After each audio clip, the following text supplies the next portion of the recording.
दोस्तों नमस्कार। आज हम शहीद आजम भगत सिंह के सपनों के भारत के बारे में बातचीत करने जा रहे हैं।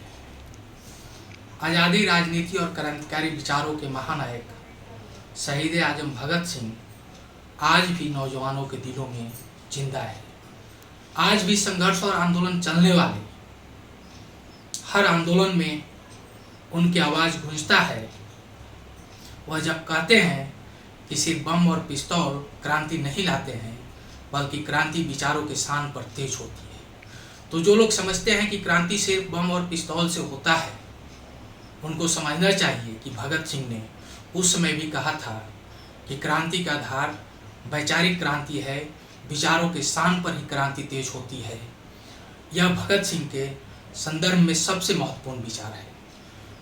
दूसरा, भगत सिंह का सबसे महत्वपूर्ण जो नारा है, इनकलाब जिंदाबाद, साम्राज्यवाद मुर्दाबाद, वह नारा आज भी हर संघर्ष और आंदोलन में लगता है। आज भी जुआ जोश के साथ इस नारा को लगाते हैं और सचमुच यह भगत सिंह के नारा की लोकप्रियता का प्रमाण है कि भगत सिंह हर संघर्ष और आंदोलन में जिंदा है। जब हम भगत सिंह को याद करते हैं तो उस महत्वपूर्ण विचार को याद करते हैं, वह राजनीतिक विचार जब वह कहते हैं कि हम एक ऐसी व्यवस्था चाहते हैं जिसमें आदमी के द्वारा आदमी के शोषण का अंत हो और एक राष्ट्र के द्वारा राष्ट्र के शोषण का अंत हो। निश्चित रूप से यह हमारे राजनीतिक विचारधारा के केंद्र में है, यह हमारे लोकतंत्र के केंद्र में है।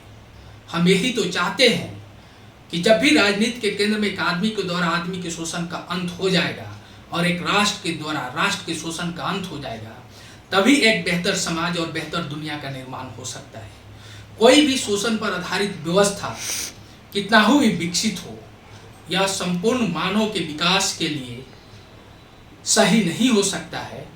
वह एक संतुलित विकास नहीं दे सकता है। अगर मानवीय गुणों के साथ मानव का विकास करना है तो शोषण पर आधारित व्यवस्था को ध्वस्त करना होगा।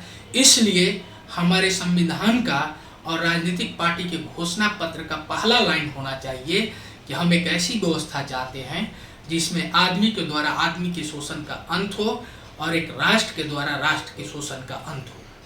तभी हम वैश्विक स्तर पर युद्ध, हिंसा और आतंक मुक्त एक नए देश और नए समाज का निर्माण कर सकते हैं। जब भगत सिंह कहते हैं कि मैं नास्तिक क्यों हूं, तो उस पूरे में उनका वैचारिक पक्ष आता है कि इस दुनिया में इतनी जलालत और शोषण है, इतना दमन और उत्पीड़न है, फिर भी जो बनाने वाला ईश्वर है वह हजारों नीरों से भी ज़्यादा खतरनाक है कि इस व्यवस्था को वह बनाया है। इसलिए वह कहते हैं कि ईश्वर का अगर वजूद होता तो दुनिया इतनी बदतर नहीं बनती। इसलिए मैं ईश्वर के वजूद को इनकार करता हूँ। निश्चित रूप से धर्म के नाम पर जिस तरीके से हिंसा हो रहा है, जिस तरीके से समाज में नफरत फैलाया जा रहा है, जिस तरीके से ऊंच नीच का भेदभाव है, यह मानवीय समाज के लिए धर्म एक संकट के रूप में है और वह निश्चित रूप से मानव समाज को पीछे ले जाने का काम करता है। वह वैज्ञानिक रूप से विकास में सबसे बड़ी बाधा है। भगत सिंह के जीवन यात्रा की हम बात करें तो भगत सिंह बहुत कम ही अवस्था में, महज 23 वर्ष की अवस्था में वह फांसी के फंदे पर झूल जाते हैं। भगत सिंह और राजगुरु और सुखदेव, वह तीनों आदमी जब फांसी के फंदे पर झूलते हैं तो उस समय इनकलाब जिंदाबाद और साम्राज्यवाद मुर्दाबाद के नारा लगाते हैं। भगत सिंह जब जेल में फांसी का समय होता है तो उनको खबर जाती है कि आपको फांसी पड़ना है, तो भगत सिंह कहते हैं ठहरो, एक क्रांतिकारी दूसरे क्रांतिकारी से मिल रहा है। उस समय वह रूसी क्रांति के नायक लेनिन का जीवनी पढ़ रहे थे और भगत सिंह उस समय कॉमरेड भगत सिंह में, जनता के दोस्त भगत सिंह में तब्दील हो गए थे। वह वहां से खुशी खुशी निकलते हैं नारा लगाते हुए इनकलाब जिंदाबाद, इनकलाब जिंदाबाद, साम्राज्यवाद मुर्दाबाद और गीत गाते हुए आते हैं, फांसी के फंदे को चूमते हैं और खुशी खुशी वह शहादत देते हैं। वह शहादत निश्चित रूप से आज के युवा वर्ग के लिए और तमाम नागरिकों के लिए एक संदेश है कि यह जो आज़ादी हमारी मिली है, यह भगत सिंह जैसे क्रांतिकारियों की शहादत का परिणाम है, यह कोई आज़ादी मुफ्त में नहीं मिली है।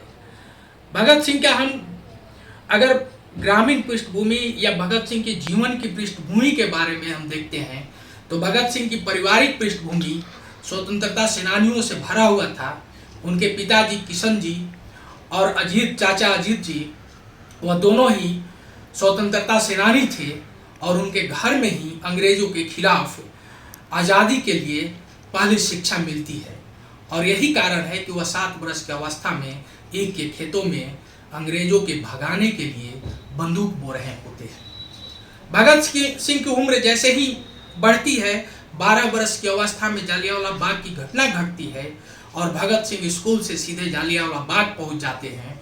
वहां से खून से सनी हुई मिट्टी उठाते हैं और भरकर घर पर लाते हैं और संकल्प लेते हैं कि हम अंग्रेजों को भगा कर लेंगे। उसके तुरंत बाद असहयोग आंदोलन चलता है महात्मा गांधी के नेतृत्व में। भगत सिंह का पूरा भरोसा बनता है कि इस असहयोग आंदोलन से निश्चित रूप से अंग्रेज भाग जाएंगे और वह बहुत कम उम्र में उस असहयोग आंदोलन में बढ़ चढ़कर भाग लेते हैं।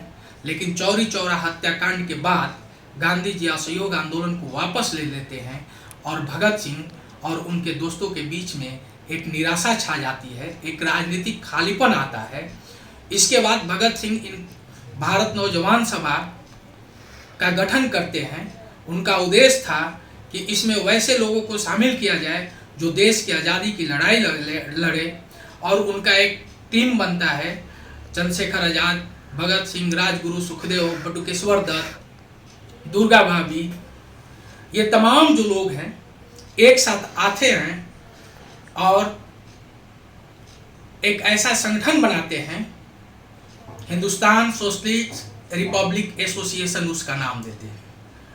और उसके तहत वह क्रांतिकारियों को संगठित करते हैं और अंग्रेजों से संघर्ष क्रांति के द्वारा भारत से भगाने का वह प्रयास करते हैं। और इस प्रयास में सबसे पहला उनका जो संघर्ष होता है वह जब साइमन कमीशन आता है तो भगत सिंह उसमें शामिल होते हैं और साइमन कमीशन गो बैक का नारा लगाते हैं, जिसमें अंग्रेजों द्वारा लाठी चार्ज किया जाता है और लाला लाजपत राय की हत्या हो जाती है।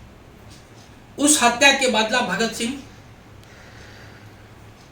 और उनके साथी सैंडर्स की हत्या से लेते हैं। अब उनको लगता है कि अंग्रेजों को भारत से भगाने के लिए भारतीयता को जगाने की जरूरत है, ताकि भारतीय लोगों के अंदर आज़ादी की भावना पैदा हो और अंग्रेज यहाँ से चले जाए। उसके लिए एक धमाके की जरूरत है। तो उन्होंने तय किया कि बहरे को सुनाने के लिए एक धमाके की जरूरत होती है।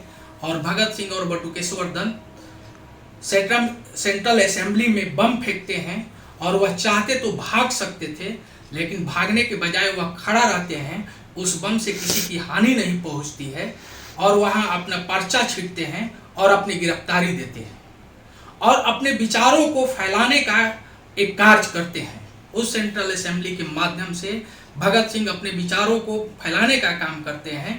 वह जेल में भी जाते हैं तो जेल में आंदोलन करते हैं, भूख हड़ताल करते हैं और न्यायालय को भी वह एक राजनीतिक प्लेटफॉर्म के रूप में उपयोग करते हैं और अपने विचारों को फैलाते हैं। वह जानते हैं थे कि हमारी फांसी निश्चित है, इसलिए वह अंग्रेजों से कहते हैं कि एक राजनीतिक कैदी की तरह जो व्यवहार किया जाता है वह हमारे साथ किया जाए और हमें गोली से उड़ा दिया जाए।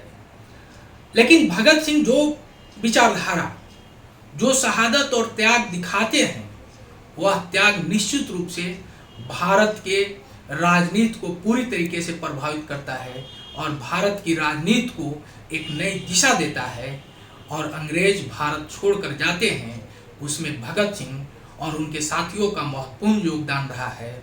आज भी भगत सिंह का विचारधारा जिंदा है और युवाओं के दिलों की धड़कन है। भगत सिंह आज भी भारत के बेहतरी के लिए उनके संघर्ष का इतिहास, उनकी शहादत लगातार संघर्ष कर रहा है और हम उस सभी संघर्ष में शामिल है। इनकलाब जिंदाबाद, साम्राज्यवाद मुर्दाबाद।